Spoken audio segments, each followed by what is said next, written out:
27. Sinabi pa ni Yahweh kay Moises, sabihin mo sa mga Israelita, kung may mamanata kay Yahweh na maghandog ng tao, iyon ay tutubusin ng ganito.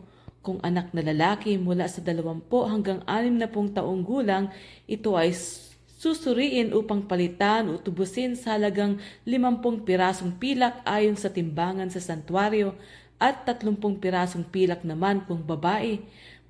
Mula sa 5 hanggang 20 taon, 20 pirasong pilak kung lalaki at 10 pirasong pilak naman kung babae. Kapag 1 buwan hanggang 5 taon, 5 pirasong pilak kung lalaki at 3 pirasong pilak naman kung babae. Kung mahigit ng 60 taon, 15 pirasong pilak kung lalaki at 10 pirasong pilak naman kung babae. Kung walang maitutubos dahil sa kahirapan, ang taong iyo'y ihaharap sa pari at siya ang magpapasya kung magkano ang itutubos ayon sa kakayahan ng may panata. Kung ang panatang handog ay hayop, dapat itong ilaan kay Yahweh. Hindi ito maaaring palitan. Kapag pilit na pinalitan ang papalitan at ipapalit ay parehong ilalaan kay Yahweh. Kung ang ipinangakong hayop ay hindi karapat-dapat ihandog kay Yahweh, dadalhin iyon sa pari. Hahalagahan niya ito, anuman ang uri ng hayop, at hindi matatawaran ang halagang ipinasya ng pari. Kung tutubusin ng hayop, magdaragdag kayo ng halaga ng 1/5 bahagi ng halaga ng hayop.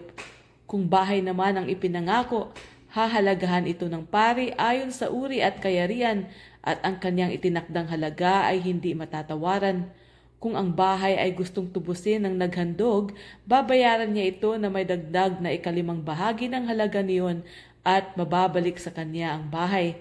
Kung 1 bahagi ng lupang minana ang ipinangako, ang itutubos ay batay sa dami ng maaari doon. 50 pirasong pilak sa bawat malaking sisidlan ng sebada.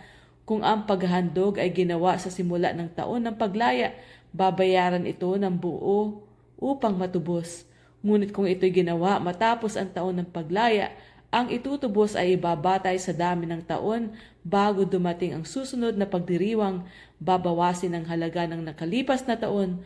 Kung ang lupa ay nais tubusin ng naghandog, babayaran niya ang takdang halaga, maliban pa sa dagdag na 1/5 bahagi ng halagang iyon. Kung hindi pa niya ito natutubos at ipinagbili sa iba, kailanmay hindi na niya matutubos iyon. Pagdating ng taon ng paglaya, ituturing na nakalaan kay Yahweh ang lupaing iyon at ito'y ibibigay sa pangangalaga ng mga pari.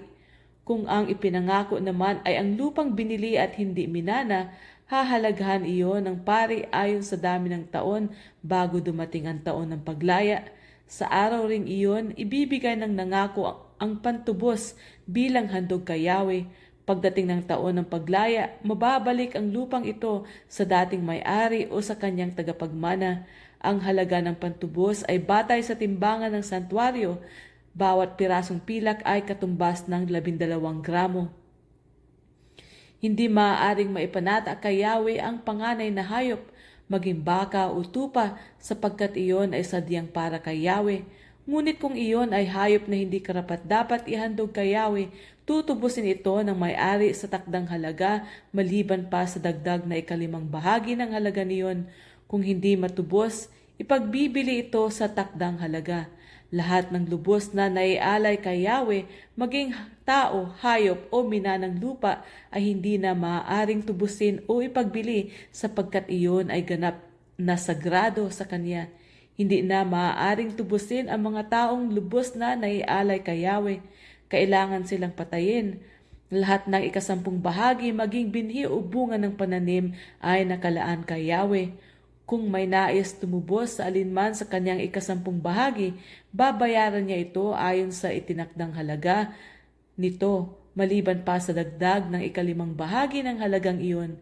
Isa sa bawat 10 alagang hayop ay nakalaan para kay Yahweh. Ang bawat 10 tupa o baka na mabibilang ay para kay Yahweh. Hindi iyon dapat suriin ng may-ari kung masama o hindi. Hindi rin iyon maaaring palitan, at kung ito'y mapalitan man, ang ipinalit at pinalitan ay parehong ilalaan kay Yahweh. Hindi na matutubos ang mga ito.